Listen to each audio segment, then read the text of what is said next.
riesgos, ¿no? El día de hoy vamos a hablar de alimentos integrales, nada más, un tema más relajado. Mitos y realidades de los alimentos integrales, porque luego tenemos esta idea de que si dice que es integral es bueno, ¿no? Entonces yo voy en el pasillo del súper y dice integral y pues prefiero el integral que el blanco, ¿no? Entonces siempre me han dicho que el integral es más bueno y el día de hoy vamos a desmitificar esto. Vamos a decidir si realmente este término integral es tan sano como normalmente se nos ha vendido esta idea. Antes de comenzar con el programa, quiero aprovechar para saludar a Diego Gómez, que sé que me está escuchando. Si no me está escuchando, espero que en la repetición lo haga. Sé que todas las mañanas me escuchas, Diego. Sé que te ha costado trabajo aprender a comenzar a dejar el azúcar en tu vida, pero estoy segura de que si lo haces vas a tener una serie de beneficios que ni te imaginabas. Me da mucho gusto saber que además no solo has entendido cómo hacerlo, sino que estás difundiendo esta información con tus compañeros de escuela. De verdad que es muy importante que hagas esta labor. Si a ti ya te cayó el 20 de que comer azúcar no es sano, qué bueno que estés pudiendo compartirlo con otros. Así es que, Dieguito, te mando un abrazo. No te conozco, pero sé que me escuchas, así es que bueno, a seguir echando ganas, a seguir incentivando este no consumo de azúcares, ni en fiestas, ni en reuniones, ni en casa, sino el consumo de alimentos naturales y no procesados. Entonces, recuerda que si tu mami te dice que no puedes comer azúcar es porque te quiere, ¿sale? Es una forma de decirte que te quiere. Así es que bueno, Dieguito, síguele echando ganas. Y bueno, el día de hoy vamos a platicar acerca de una serie de características de los alimentos integrales, para quién sí, para quién no, y cuáles serían estos mitos, y sobre todo, en qué lugar nos pone la industria con respecto a este término de integral. Para seguir con el programa, me gustaría que nos fuéramos con la siguiente sección. Pasteles, chocolates, pan, brownies, smoothies, ¡todo! Viernes nutricional y viernes social. ¡Woohoo! Les voy a compartir el día de hoy una receta riquísima, súper sencilla, muy fácil de hacer, y le tengo que agradecer a Betty Torres, una de mis queridísimas pacientes, que creó esta receta. La verdad es que no sé si la inventó, si la adaptó de alguna receta, si se la pasaron de algún lado, no sé dónde la sacó, pero Betty, me has ayudado a inspirar a muchos pacientes con esta receta, sobre todo aquellos pacientes que necesitan consumir una menor cantidad de carbohidratos por alguna razón. No es la condición de todos, pero sí de la gran mayoría de los mexicanos. Entonces, sobre todo cuando estamos buscando la pérdida de peso, no es el caso de todos, insisto, pero cuando no podemos comer, por ejemplo, harinas integrales, o que no podemos comer una gran cantidad de carbohidratos, esta opción de flan es una excelente idea porque está buena, bonita, barata y además fácil de hacer. Así es que vamos a apuntar los ingredientes. Rosy, te la paso, está muy buena, está muy fácil de hacer. Vamos a necesitar un queso crema del que ya conocemos, de la marca que ya conocemos, normal. No necesitas que sea light, un queso crema normal, no el de 95 gramos, sino el grande, ¿sí? Normalito, un queso crema normal. Vamos a necesitar también una taza, es decir, 240 mililitros de queso cottage. También vamos a utilizar medio litro de leche. Betty utiliza deslactosada light, pero con que sea light es más que suficiente. Vamos a necesitar alrededor de entre 8 a 9 piezas de huevo. Sí, entre 8 y 9. Va a ser un flan grande, es como para una familia, ¿sale? Sí salen como unas 6 porciones por lo menos. Vamos a utilizar alrededor de 10 sobrecitos de algún edulcorante, del que tú decidas, ¿sí? Obviamente es diferente si vas a utilizar el del sobrecito verde que el del sobrecito amarillo. Recuerda que si es sobrecito verde, ¿sí? Tienes que fijarte que no diga azúcar, tiene que decir nada más stevia, ¿sí? Si es el sobrecito del otro, del amarillo, ¿sí lo puedo decir? Bien, del Splenda. No tiene por qué ser problema utilizar a lo mejor unos entre 7 y 10 sobrecitos, depende de qué tan dulce lo quieras. Vamos a utilizar 2 cucharadas de vainilla y todo esto lo vas a licuar. Se licúa y lo vas a poner en un refractario. Les voy a dar un consejo de principiante en la cocina, Necesitan ponerlo en un refractario, ya sea en 2 o en uno que sea muy alto, es decir, del contenido del volumen que te salga del líquido, el refractario donde lo pongas tiene que ser como del doble, porque a la hora que lo pones en el microondas, que lo vas a dejar ahí alrededor de 20 minutos en potencia media, va a esponjar. Y entonces a la hora que esponja se puede tirar, entonces ponen un refractario que sea, digamos que bastante alto, porque consejo de novata en la cocina, se tira, si no, si lo pones en un refractario un poquito más chaparro, ¿no? Entonces no pasa nada, puedes limpiar el microondas, pero la verdad es que lo puedes poner en 2 refractarios, si es que el refractario que tienes es demasiado grande como para tu microondas. La idea original de este flan light sin harina es que no se hornee, sino que se ponga en microondas. Es muy importante que lo pongas en 25 minutos en la potencia media. Si tu microondas no tiene potencia media, pues sí vas a tener que estarlo como que cuidando, ¿no? No va tapado, no necesitas taparlo porque no brinca. No va a pasar nada si no lo tapas, pero realmente queda muy bueno, queda con una consistencia realmente de flan y pues no te aporta tanta harina a la dieta y bueno, es para chiquiteártelo después de la comida, ¿no? Tampoco es como que te lo vas a comer diario y vas a hacer 6 por semana, es para postre después de las comidas. Quédense con nosotros el día de hoy platicando en Nutrición y Vida acerca de alimentos integrales, mitos y realidades de alimentos integrales. Estás en el 1040 de AM. Regresamos.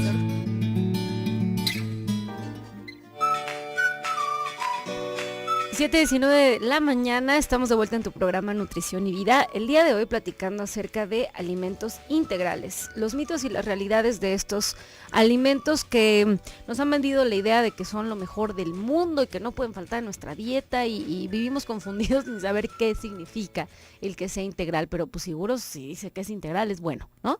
Entonces hoy vamos a hablar de esto. Si te interesa el tema, si quieres aportar alguna idea, recuerda que puedes comunicarte con nosotros a través de los teléfonos en cabina 3122 1190, 3647 1883. Rosy, nuestra línea nacional sin costo sigue funcionando a pesar de lo de la helada, sí, muy bien.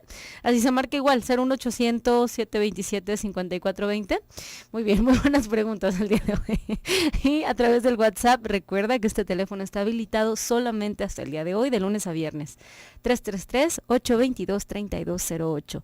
A través del chat www.radiomujer.com.mx, a través de Twitter en @nutricionvida1, que aprovecho para saludar a Oscar Madrid, que no nos había escrito en un tiempo y anoche estuve comunicándome con él. Muchas gracias por el favor de tu atención. Puedes comunicarte también con nosotros a través de que sí funciona el 0800, muy bien, sigue funcionando, a través de nuestro correo electrónico nutricionyvida@radiomujer.com.mx. Les recuerdo que, porque tú lo pediste, se celebra el segundo evento de Radio Mujer en las playas de Vallarta. Bienestar, crecimiento y diversión, con 2 grandes en conferencia. Alicia Soltero con el tema La maravillosa capacidad de reinventarnos, y Blanca Mercado con el tema Ni princesa, ni zorrita, ni invisible. ¿Qué clase de mujer desea ser? Viaja, descansa y diviértete del 2 al 5 de julio. Los paquetes están desde 3,300 pesos por persona. Incluyen 4 días y 3 noches en hotel, todo incluido, y transporte viaje redondo. Date un tiempo para la recreación y reserva tu lugar desde 300 pesos. Para mayor información, 3647-0139 o 3123-2403. Recuerda que el hotel sede de este evento es el Hotel Occidental Nuevo Vallarta, y Radio Mujer y Promo Charters del Sol te invitan a este viaje que no te puedes perder. El día de ayer estaba escuchando a Alicia Soltero decir que para la información tienen que hacerlo directo con la operadora, pues no digamos que ni Blanca ni Alicia lo están organizando, ¿no? Todavía hay lugares y solamente con apartar con 300 pesos lo pueden hacer. Directo a los teléfonos 3647-0139, 3123-2403. Entonces, bueno, ahora sí, vamos a empezar con el programa. Vamos a empezar con la definición de qué es el término de alimento integral. Este término hace referencia en concreto a, según un código de alimentario español y modificado al mexicano, se define como los granos que crecen dentro de las espigas. Ese es el término como aceptado y normal. El trigo, la cebada, el arroz, el maíz, la avena, el centeno, la quinoa, el trigo, el sorgo, el mijo, etcétera, son considerados cereales que crecen dentro de una espiga.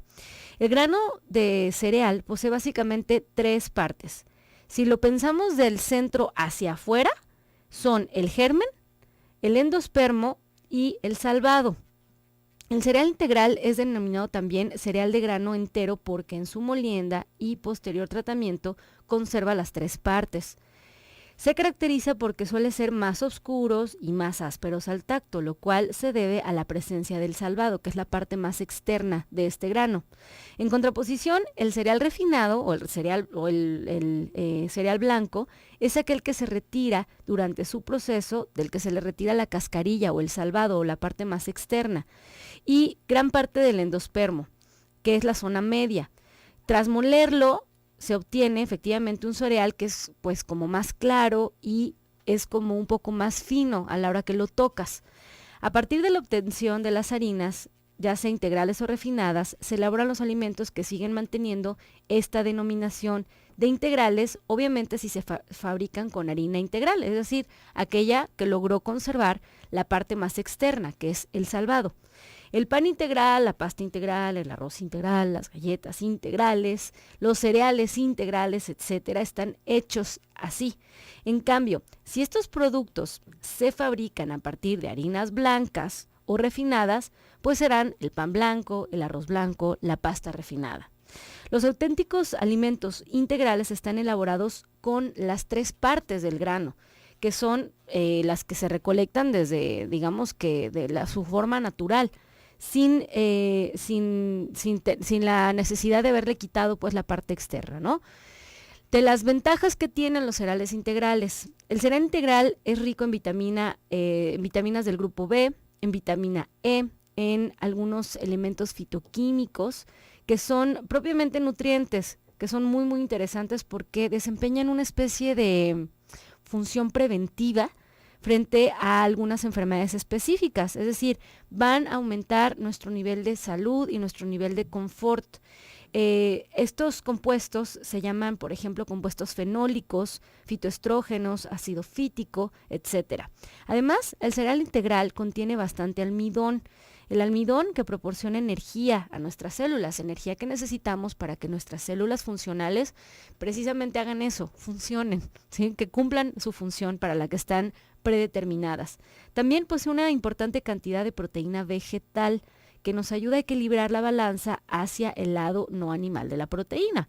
Más saludable en general porque ya no va ligada a la presencia de grasas, específicamente grasas saturadas, que son las que las proteínas de origen animal necesariamente van a tener, ¿sí? Las proteínas de origen vegetal no tienen no están ligadas a este tipo de grasa. Si bien no son proteínas completas y tenemos que aprender a combinarlas, son de todas maneras proteínas, son cadenas de aminoácidos diferentes a las que podemos encontrar o que podemos encontrar en proteínas animales. Hay que destacar también que la cubierta externa del cereal, caracterizada por su alto contenido de fibra dietética, es la parte, digamos, que nos puede ayudar a tener un consumo o una cantidad de fibra insoluble que necesitamos para tener una buena digestión.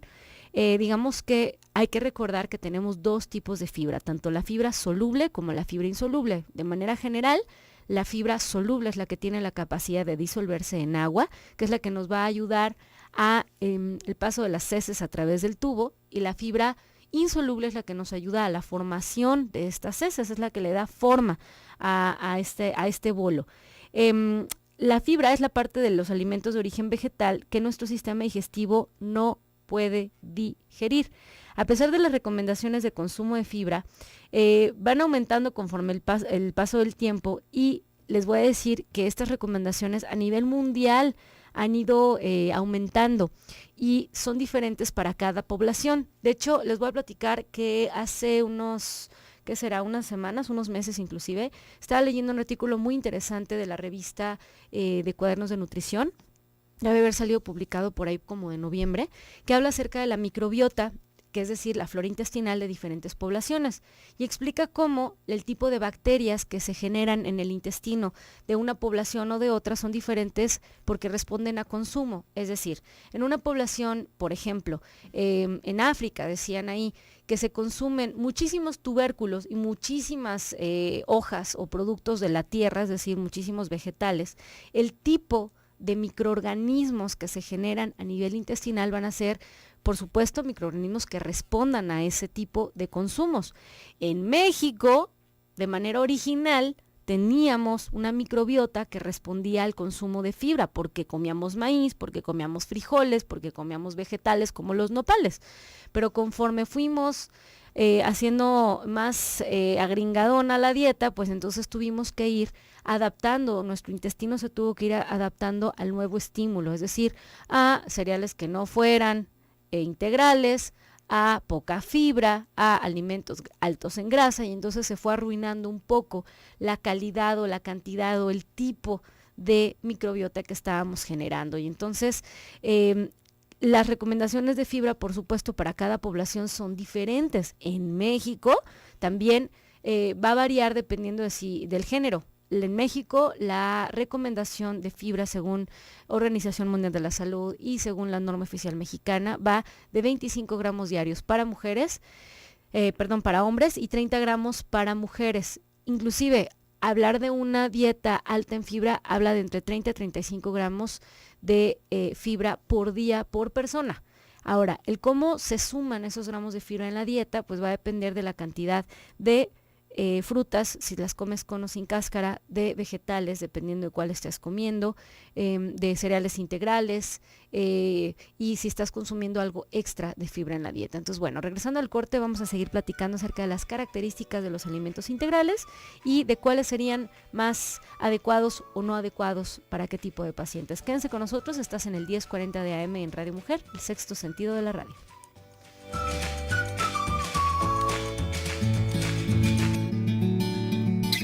7:35 de la mañana, estamos de vuelta en tu programa Nutrición y Vida.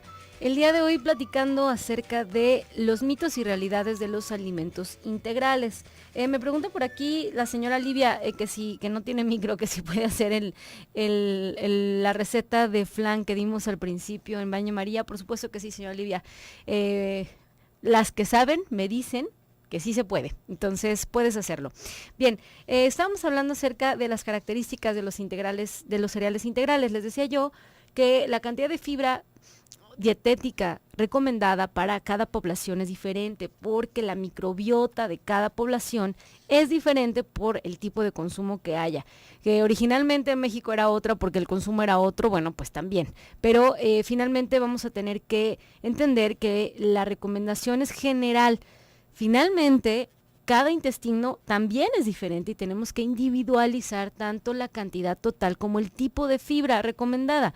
No, la fibra va a ser recomendación para todos los pacientes. Si los pacientes traen algún tipo de problema, no es recomendación, que es justo lo que vamos a seguir hablando. Bueno, terminando con las características de los cereales integrales, también es importante decir que las cantidades de calcio, magnesio y potasio que nos aportan son cantidades muy altas.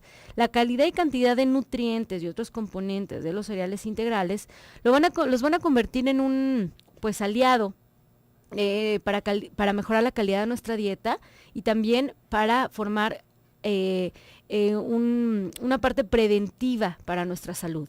Dentro de los beneficios también tenemos que el consumo habitual de alimentos integrales está relacionado con un menor riesgo de padecer algunos tipos de cáncer, especialmente cáncer de colon. Digamos que la mucosa que hay a ese nivel, en la última parte del colon, necesita tener estímulos sanos de fitoquímicos, como habíamos dicho. Si está en contacto con cereales integrales, se inflama menos, hay menos irritación, hay menos probabilidades de que se esté rozando con cosas que no debe. También va a mejorar el buen control de la diabetes mellitus, la diabetes tipo 2 especialmente, porque las oscilaciones de azúcar en sangre van a depender de la cantidad de fibra que tengas en la dieta. Es uno de los factores que va a modificar los niveles de azúcar en sangre. Sobre todo va a prevenir su rápido avance en las etapas iniciales de una diabetes o de reciente diagnóstico, ya que la velocidad con la cual se absorbe el azúcar en sangre va a depender de la cantidad de fibra que tengas en el consumo. El alto contenido de fibra y su capacidad para absorber agua también aumentan la sensación precoz de saciedad, o sea, te hace sentir lleno más rápido y facilitan, por supuesto, la capacidad que puedas tener de seguir dietas bajas en calorías, por ejemplo, para los pacientes que necesitan pérdida de peso. Los alimentos integrales son un buen recurso en esta ocasión, que significa pérdida de peso, no porque aporten menos energía, sino porque se hinchan con los líquidos y producen la impresión de llenado y te dan menos ganas de seguir consumiendo más calorías, o sea, te llenan los alimentos integrales. Este mismo mecanismo va a evitar, por supuesto, problemas de estreñimiento al aumentar el volumen de las heces y con esto la frecuencia y la consistencia de las deposiciones. En este apartado es muy bueno hacer la diferenciación entre arroz blanco y arroz integral, que son totalmente opuestos en cuanto a su mecanismo de acción a nivel digestivo. El arroz blanco es claramente astringente y es muy apropiado para dietas suaves que se pautan en procesos, por ejemplo, diarreicos.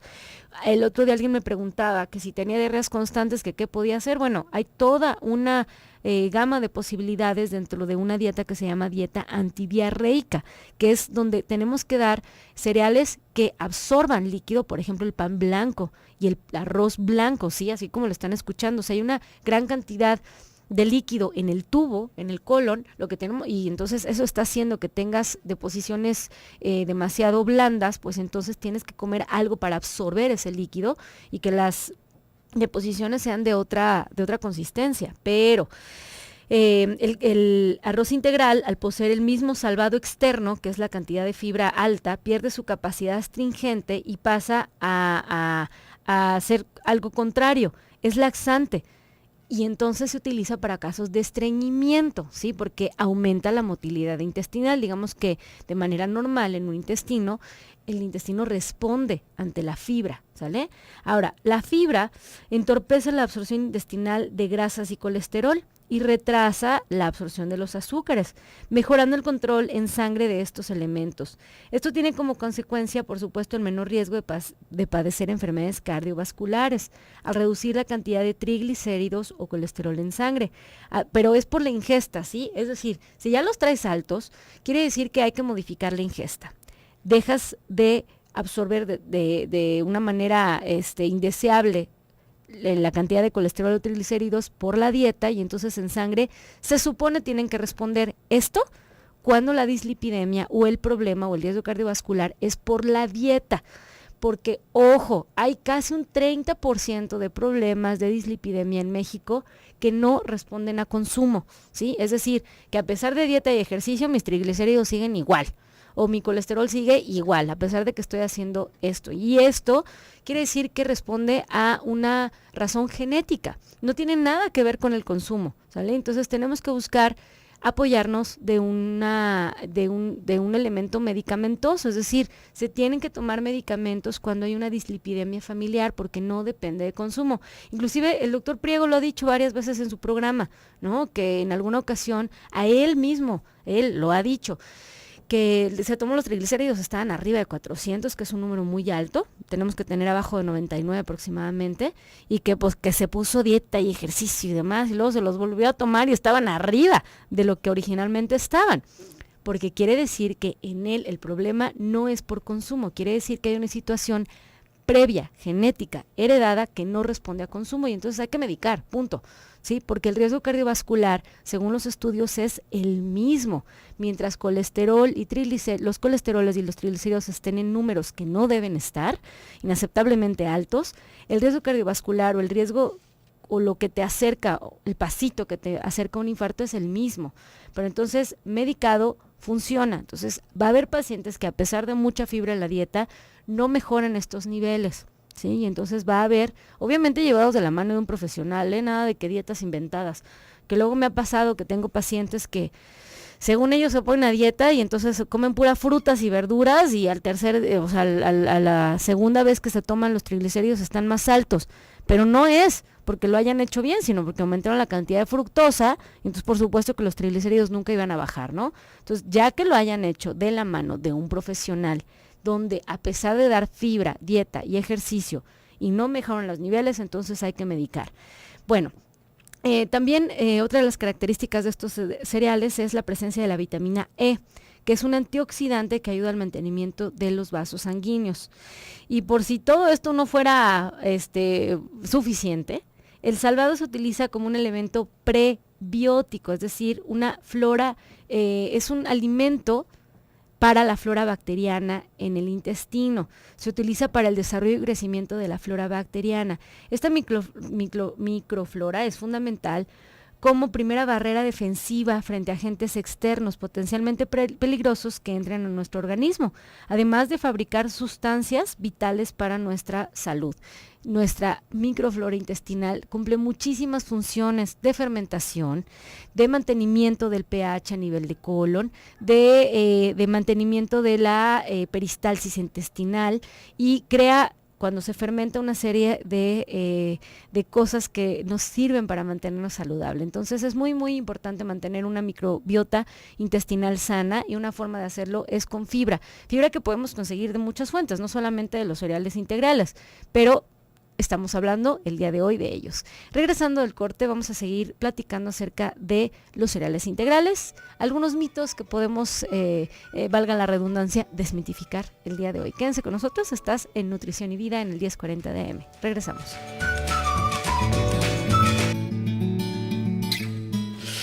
Ay, disculpe, ¿por qué estoy gordo? El día de hoy, en nuestra sección de ¿Por qué estoy gordo?, les quiero leer una nota que mi queridísima Rosy Muñoz me hizo llegar, que es del periódico El País, que dice: el hambre que engorda o el cambio de paradigma. Está muy fuerte la nota, pero les voy a leer un pedacito de lo que dice. Habla acerca de la Conferencia Internacional de Nutrición organizada en conjunto por la FAO y la OMS en Roma a finales de 2014, que habla de las principales causas y la generación de pobreza, hambre, enfermedad, desigualdad y cambio climático. Habla acerca de que la aplicación de políticas neoliberales y las famosas revoluciones verdes han puesto en manos de las multinacionales la nutrición del mundo. Los efectos de este cambio en el sistema alimentario global son evidentes. Por un lado, tenemos la cifra imposible de más de 800 millones de personas que padecen hambre, y por otro lado, 1.400 millones de personas que padecen obesidad o sobrepeso en el mundo. Según la Organización Mundial de la Salud, son estos datos, ¿no? O sea, no los estamos sacando de otro lado más que de ahí. No hace falta decir que estas malas dietas se relacionan con problemas cardiovasculares, diabetes, osteoartritis y algunos cánceres. Hasta la fecha, el paradigma político y mediático se basa en que los problemas derivados de una mala alimentación por cambios en la dieta estaban relacionados con los países ricos y exceso de oferta. El hambre y la desnutrición eran vistas como un problema de países empobrecidos. Sin embargo, las cifras hablan de que el 65% de la población mundial vive ya en países donde hay más muertos por comer de más que por comer de menos. Un claro informe por el Instituto de Desarrollo de Ultramar a principios de este año mostró que más de 1/3 de los adultos del mundo tiene sobrepeso, y que casi 2/3 de las personas con sobrepeso en el mundo se encuentran en países de bajos y medianos ingresos. El número de personas obesas o con sobrepeso en los países empobrecidos aumentó de 250 millones a casi 1.000 millones en menos de 3 décadas. Y estas tasas están aumentando mucho más rápido que en países ricos. Así, nos encontramos con datos como que en Colombia el 41% de la población tiene sobrepeso, en Namibia el 21% de las mujeres tiene sobrepeso y en Zimbabue el 23%. En términos económicos, esto se traduce en que los costos de la desnutrición y la carencia de micronutrientes representa entre el 2 y el 3% del costo por cabeza mundial, ¿no? Lo que equivale entre el 1.4 y 2.1 mil millones de dólares por año. Aunque no se dispone de estimaciones globales de los costos económicos del sobrepeso y la obesidad, se calcula que el costo acumulativo de todas las enfermedades no transmisibles, es decir, las que están relacionadas con sobrepeso y con obesidad, ascendió alrededor de 1.4 millones de dólares en 2010. Les voy a dar un dato muy, muy interesante. Es muy importante entender que un cambio tan trascendental que amerita el replanteamiento por parte de organizaciones internacionales y gobiernos sobre las políticas y estrategias sobre el derecho de la alimentación. El hambre y la mala alimentación tienen la misma causa, y es el fracaso absoluto de las políticas actuales neoliberales, y urge trabajar en invertir en un modelo basado en el fomento de la agricultura familiar, campesina y los mercados alimentarios locales, como pieza clave para asegurar el derecho humano a la alimentación. Entonces, realmente es una nota que está muy interesante, que está un poco espeluznante, si les soy sincera. Me puso la piel un poco chinita porque ¿cómo es posible que este dato exista? El 65% de la población mundial vive ya en países donde hay más muertos por comer de más que por comer de menos, ¿no? Entonces, siempre les digo que el cambio está en casa, que el cambio está en cada sentada que te das y el cambio está en la educación. Entonces, nada de que no importa, créanme, cada sentada que se dan y cada decisión saludable que toman y cada ejemplo que le dan al otro, importa. Entonces, no lo dejen de lado, hay que ir tomando decisiones saludables en cada sentada que nos damos. Así es que si tú estás escuchando este programa y ya te cayó el 20, por favor, difunde la información, esa es la invitación, difunde la información y que más personas puedan estar, digamos que teniendo acceso a información de buena calidad. Y bueno, vamos a seguir hablando de nuestros alimentos integrales, que si bien les decía que los alimentos integrales pues tienen muchísimas ventajas, también no quiere decir que sean milagrosos o que puedan curar o desaparecer enfermedades. Por ejemplo, hay evidencia suficiente para afirmar que el consumo habitual de cereal integral disminuye el riesgo de aparición de cánceres de colon. Sin embargo, esa acción profiláctica y preventiva en ningún momento es una acción curativa. Si el cáncer ya se ha desarrollado, los cereales integrales por supuesto que no lo van a curar. Tampoco es verdad que los cereales integrales por sí solos vayan a ayudarnos a perder peso. Una cosa es que se fomente el consumo de la fibra en dietas para perder peso por su gran capacidad saciante, que hace que dejemos de comer antes y que modifiquemos la cantidad o la ingesta de calorías que tengamos, pero no es que misteriosamente nos vayan a hacer desaparecer los kilos de más, porque además es muy importante dejar claro que la energía aportada por un cereal integral y uno refinado es casi la misma. Son 339 calorías en 100 gramos de harina integral frente a 364 calorías de una harina refinada. Es importante también comentar que todos los beneficios señalados son, digamos que, hablados por personas que lo hacen. No se consiguen estos efectos en tomas aisladas, o sea, no porque comas un cereal integral una vez al mes vas a tener todos estos beneficios, es por un consumo recurrente de fibra en la dieta. Entonces es muy muy importante también entender que el consumo de fibra es según tolerancia en los pacientes, no es recomendación para todo el mundo. Tenemos que hacer hincapié en que las dietas tienen que ser hechas de forma individualizada, porque les voy a decir que con mucha frecuencia me topo con el caso de pacientes que empiezan con este cambio de vida y me dicen, ya, voy a ser vegetariano, ¿no? Y entonces en este cambio de ser vegetariano empiezan a consumir una cantidad de fibra que no consumían de un día para otro y empiezan con constipación, empiezan con distensión abdominal, empiezan con gases y empiezan con molestias a nivel intestinal. Ahora, también, si un paciente ha estado llevando durante mucho tiempo dietas que son con una mayor cantidad de fibra, también podemos tener problemas de absorción de hierro, de calcio y de zinc, porque digamos que si la cantidad de fibra es demasiada, se crea una especie como de capa. Ya dijimos que inhibe la absorción de colesterol y de azúcar en la dieta, pero también puede inhibir la absorción de ciertas vitaminas cuando está con dietas demasiado altas, que es el problema que a veces algunos pacientes vegetarianos poco responsables tienen una dieta exageradamente alta en fibra durante mucho tiempo y empiezan a inhibir la capacidad de absorción del calcio de la dieta a nivel de tubo digestivo y entonces empiezan con problemas de osteopenia y dices, ¿pero cómo? Si él es tan sano, pues sí, pero no está siendo un sano responsable, está comiendo más fibra de la que debe y no está dejando, digamos que está creando una barrera para la absorción tanto de hierro como de calcio, que es una de las razones por las cuales en algunos pacientes que no están llevando una dieta vegetariana responsable, pues encontramos anemia, porque el calcio y el hierro se van a absorber a nivel de intestino. Entonces, va a ser muy importante pues que si decides empezar a llevar un estilo de vida saludable, empieces a consumir fibra, pero que lo hagas de la mano de un profesional, porque hay varios tipos de fibra y hay relaciones entre el consumo de esas fibras que van a tener que ser adecuados al paciente según la patología o según las condiciones específicas de ese paciente. Así es que bueno, espero que les haya servido la información, no es para todo mundo. Ahora, nos dicen por aquí a través del chat, nos dice Melissa, dice, ¿me puedes recomendar alguna marca de proteína en polvo? Pues depende, Meli, para qué la quieras. Hay muchísimos diseños de proteínas, hay proteínas que son altas en carbohidratos, que a lo mejor un paciente que está haciendo una gran cantidad de actividad física los necesita, o para un niño que está en desarrollo. Podemos hablar de proteínas que son exclusivamente proteínas, que normalmente vienen hechas de caseinato de calcio, o de albúmina de huevo, o de suero de leche, dependiendo de qué es lo que quieras, es la que se recomienda. Si es para aumento de masa muscular, por ejemplo, se recomienda con mayor frecuencia el caseinato de calcio, y los gramos de proteínas que necesites son según kilos de peso actual, y depende para qué lo quieras, ¿no? Si es para recetas, hay marcas que puedes encontrar en cualquier lado que tienen muy buenos sabores, hay de fresa, de chocolate, de vainilla, de fresas con crema.